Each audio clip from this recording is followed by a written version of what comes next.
Magandang gabi mga masters, bali ngayon po ay 3 videos po ma-upload ko po sa aking YouTube channel. Tama nga mga masters, 3 videos nga po ma-upload ko po. Yon, what's up mga masters? Nandito na naman tayo sa panibagong araw, panibagong kabanata na naman ang pagsasama-samahan natin ngayon guys.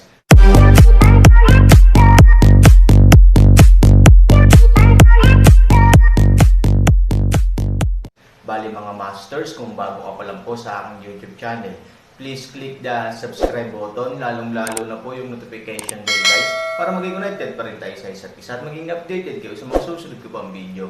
Bali mga masters, bago natin umpisahan ng kwento ay mag-shoutout po muna tayo para sa mga solid nating tagapakinig. Sobra akong nagpapasalamat sa inyo mga Sec Masters at aking mga Emperor. Maraming salamat sa solid na pagsuporta nyo. Yun na nga mga masters, no? Bali hindi na ito patagalin. In 3, 2, 1, let's go! Mga masters, baka pwedeng hindi tayo mag-skip ng ads. Salamat mga masters. Ang bagong yugto ni Daryl sa storytelling channel sa YouTube mapapakinggan. Ang bagong kabanata, nang marinig ito ng matandang babaeng manggagamot na nagngangalang Berhina. Ito ay nagsalita at sinabi, "Ang bagay na ito ay aking nakuha sa isa sa mga kasundaluhan ng lahing Engkanto. Habang ako ay kanyang hawak-hawak kanina, habang gusto nila kabkuban si Emperor Zubaji. Pasimple ko itong kinuha mula sa tagiliran ng isa sa mga kasundaluhan ng lahing Engkanto na nagtungo dito kanina. At alam ko na itong bagay na ito ang nakakapagpalabas ng portal patungo sa kanilang mundo. Ang bawat kasundaluhan ng lahing Engkanto ay nagmamay-ari ng bagay na ito." Sec Master Daryl, tama ka. Ang bagay na ito ang ginagamit ng mga lahing Engkanto upang sila ay makapunta sa kagubatan na ito at makabalik sa kanilang mundo. Kaya maaari mong palabasan ang portal na patungo sa mundo ng lahing Engkanto gamit ang bagay na ito. Ibibigay ko na ang bagay na ito sa iyo Sec Master Daryl, upang magamit mo ito para masundan mo si Emperor Zubaji sa mundo ng lahing Engkanto. At tama ka, hindi natin alam kung magiging ligtas nga si Emperor Zubaji sa kamay ng lahing Engkanto. Lalo na sa hari nila na si Haring Hari. Dahil ang lahi ng Engkanto ay mga tuso din at may tinataglay na sobrang lakas na spiritual. Kaya kailangan mo talaga sundan si Emperor Zubaji sa mundo ng lahing Engkanto Sec Master Daryl, upang siya ay iyong matulungan at ang ibang mga tao na ginawang alipin ng lahing Engkanto. Kung ikaw at si Emperor Zubaji ay magtulong, ang inyong lakas Sec Master Daryl at ni Emperor Zubaji kapag nagsama, makakaya niyong matalo ang lahi ng mga Engkanto lalo na ang kanilang hari na si Haring Hari. Sabi ng matandang babae na nagngangalang Berhina. Samantala sa mundo ng iba't ibang nilalang, sa imperyo ng lahi ng mga elf, sila Dax, Chester, Pinunong Bench, General Kai. Ang 5 ay nakaharap sa libo-libong kasundaluhan ng lahing elf. Samantala sila General Miles at General Pat ay dahan-dahan kumilos at tumungo sa mga kasundaluhan ng lahing elf na mga archery. At si General Miles ay sumenyas kay General Pat. At sa pagsenyas ni General Miles, agad-agad silang kumilos ng napakabilis at ang kanilang mga espada ay kanilang tinarak sa mga puso ng ibang archer. At ang ibang archer ng lahing elf nakikita ang ginagawa nila General Miles at General Pat sa kanilang mga kasamahan. Wala silang magawa. Kung gagamitin nila ang kanilang mga arrow ay madadami ang kanilang mga kasamahan. Kaya ang ibang archery ay agad-agad nilang hinugot ang kanilang mga espada at sila ay tumungo kila General Miles at General Pat. Ngayon sila General Miles at General Pat ay matinding nakikipaglaban sa mga kasundaluhan ng lahing elf na nasa taas ng pader ng imperyo. At sa labas ng imperyo, si General Brian, nakikita ang nangyayari mula sa taas ng pader ng imperyo. At si General Brian ay sumigaw at sinabi sa mga kasundaluhan ng lahing barbarian na kanyang pinamumunuan, "Bilisan nyo, tayo nang pumasok sa loob ng imperyo ng lahi ng mga elf, upang wakasan ang kanilang buhay." Sigaw ni General Brian, at agad-agad itong tumakbo. At sa kanyang likuran, ang libo-libong kasundaluhan ng lahing barbarian ay tumatakbo na din papasok habang sumisigaw ang mga ito ng pagpatay. Ang mga yapot ng pagtakbo ng mga kasundaluhan ng lahing barbarian ay naririnig mula sa loob ng imperyo. At si Chester ay nagsalita at sinabi, "Papasok na ang mga kasundaluhan natin. Maghanda na kayo." utos ni Chester kila Dax, General Kai, at Pinunong Benj. At sa ilang minuto pagtakbo nila General Brian, tuluyan nang nakapasok sila sa loob ng Imperyo. At si Chester ay sumigaw at sinabi, "Ngayon na Brother Dax at Brother Benj." Sigaw ni Chester. At si Pinunong Benj ay sumigaw din at sinabi, "Patayin lahat ng mga kasundaluhan ng lahi ng mga elf. At wasakin ang kanilang kaharian.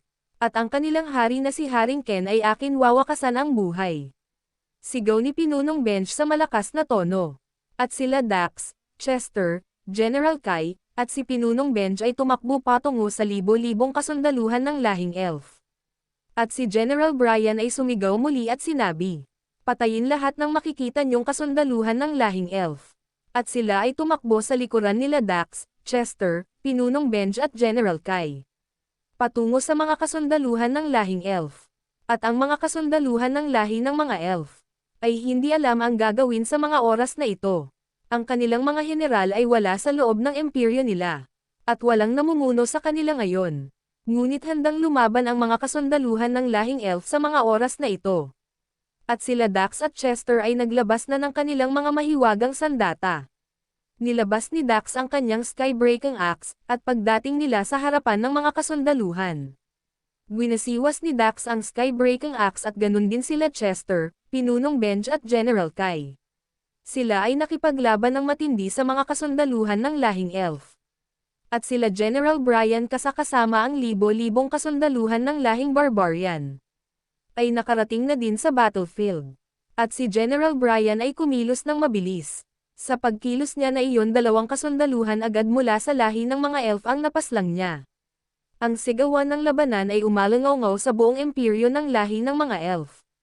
At sa loob ng kaharian ng lahi ng mga elf, ang isang sundalo ng lahi ng mga elf na nagbabante sa labas ng kaharian ay sumigaw at sinabi, "Sinasalakay tayo ng ibang mga nilalang. Nasa loob na sila ng ating imperyo. Sinasalakay tayo." Sigaw ng isang kasundaluhan ng lahing elf. Ang buong kaharian ay nabulabog. Ang mga tagabantay ng kaharian ay agad-agad na hamarang sa main door ng kaharian ng lahing elf. At ang mga kasambahay ay sobrang nagsisigawan sa takot. At sa isang silid kung nasaan si Yui, naririnig niya ang ingay mula sa labas ng kanyang silid.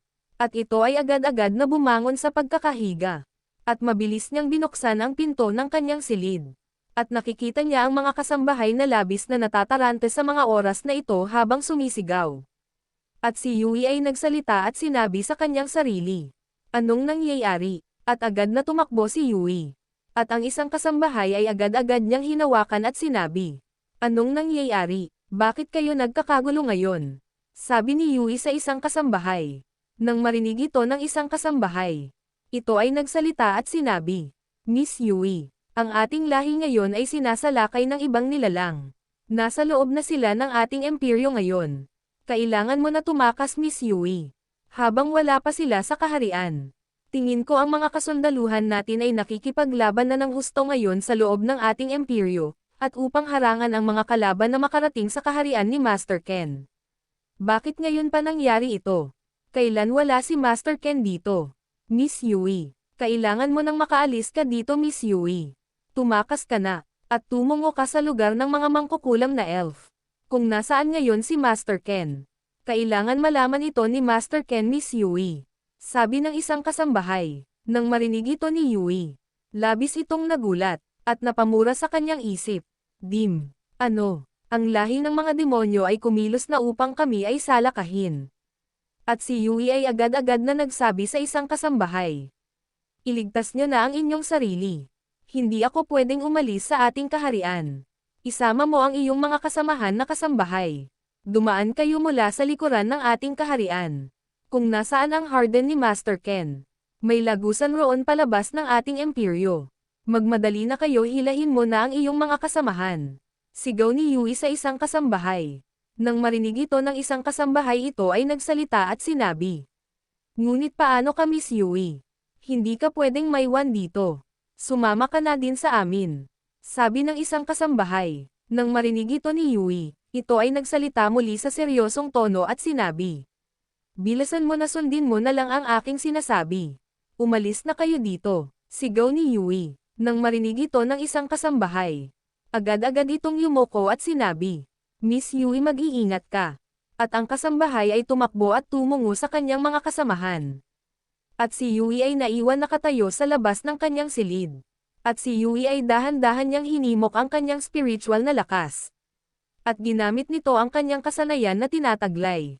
Ang paningin ni Yui ay tumagos mula sa mga pader ng kaharian ng lahing ng mga elf. At sa labas ng kaharian sa hindi kalayuan, nakikita niya ang mga kasundaluhan ng lahing elf. Ay lubos na nakikipaglaban. Yun na nga mga masters, no? Bali panibagong kabanata na naman yung natapos natin ngayong gabi. Muli, maraming salamat po talaga sa walang sawang suporta po sa aking YouTube channel na talagang inaabangan nyo po ang bawat upload ko po. Bali mga masters, magkita-kita ulit po tayo bukas ng gabi at ngayon po ay magpapaalam po muna tayo. Bali mga masters, bye-bye!